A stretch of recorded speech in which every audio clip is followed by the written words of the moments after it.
नंदी कैसे बने भगवान शिव की सवारी। भगवान शिव के साथ नंदी की पूजा करना ही जरूरी होता है। भगवान शंकर नंदी के माध्यम से ही भक्तों को पुकार सुनते हैं। शिव और नंदी की एक पौराणिक कथा प्रचलित है।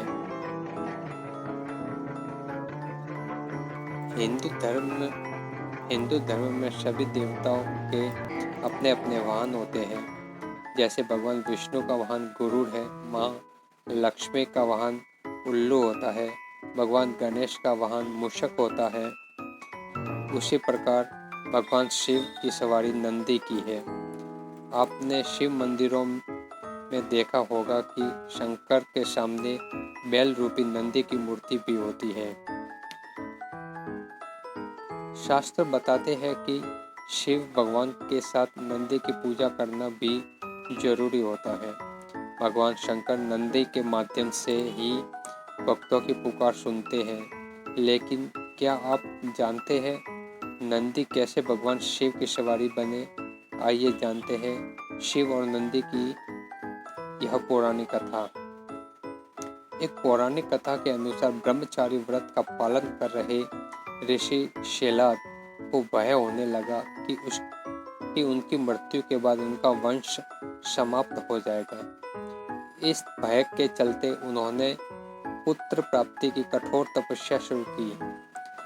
तपस्या से प्रसन्न होकर भगवान शिव ने शेलाद ऋषि को दर्शन दिए और वर मांगने को कहा।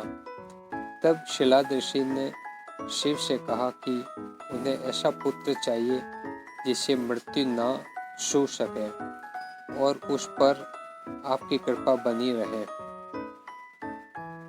भगवान शिव ने उन्हें आशीर्वाद देते हुए कहा कि ऐसे ही पुत्र की प्राप्ति होगी। अगले दिन ऋषि शेलाद एक खेत से गुजर रहे थे। उन्होंने देखा कि खेत में एक नवजात बच्चा पड़ा है। बच्चा काफी सुंदर और लुभावना था। उन्होंने सोचा कि इतने प्यारे बच्चे को कौन छोड़कर चला गया। तब शिवजी की आवाज आई कि शेलाद, यही तुम्हारा पुत्र है। प्रसन्न हुए और बच्चे को देखभाल करने अपने साथ ले गए। उस बच्चे का नाम नंदी रखा गया। एक बार ऋषि शेलाद के घर पर दो सन्यासी पहुंचे। उनका खूब आदर सत्कार हुआ। इनसे प्रसन्न होकर सन्यासियों ने शेलाद ऋषि को दीर्घ आयु का आशीर्वाद दे दिया, लेकिन नंदी के लिए एक शब्द भी नहीं बोला।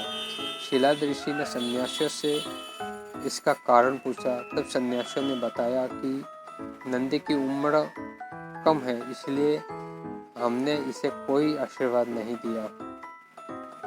यह बात नंदी ने सुन ली और ऋषि शेलाद ने शेलाद से कहा कि मेरा जन्म भगवान शिव की कृपा से हुआ है और वे ही मेरी रक्षा करेंगे। इसके बाद नंदी भगवान शिव की स्तुति करने लगे और कठोर तप किया। इससे प्रसन्न होकर भगवान शिव प्रकट हुए और नंदी को अपना प्रिय वाहन बना लिया।